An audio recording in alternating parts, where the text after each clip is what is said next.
Rahman sir வந்து ஒரு 9 வயசு இருக்கும்போது அப்பாவை தவறி போகும்போது வாழ்க்கையே முடிச்சுக்கலாம் அப்படின்னு சொல்லிட்டு நினச்ச மனிதர் இந்த உலகத்தின் மிக உயரிய அவார்டான ஆஸ்கார் அவார்டை வாங்கினதுக்கு அப்புறமும் ஒரு தன்னடக்கத்தோடு இருக்க முடியுது அப்படின்னா அது ரகுமான் சாரால் மட்டும்தான் முடியும். அது மட்டும் இல்லாமல் எனக்கு தெரிஞ்சு சினிமா இண்டஸ்ட்ரியிலே வந்து ஸ்டூடியோவுக்கு வெளியே பெண்களை கண்ணியமாக நடத்தணும் அப்படின்னு சொல்லிட்டு போர்டு வச்சு நடத்தக்கூடிய மனிதர்னா இவர் தான்.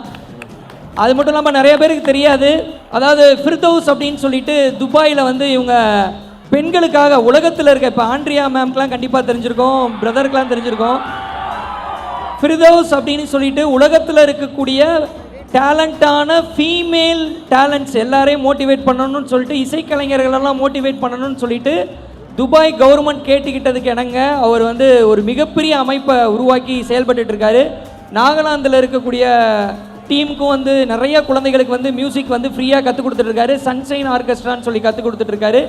எனக்கு தெரிஞ்சு தமிழ் சினிமாவில் பண்ணுறதுல மிக முக்கியமான நபர் ஏஆர் ரகுமான் சார் தான்.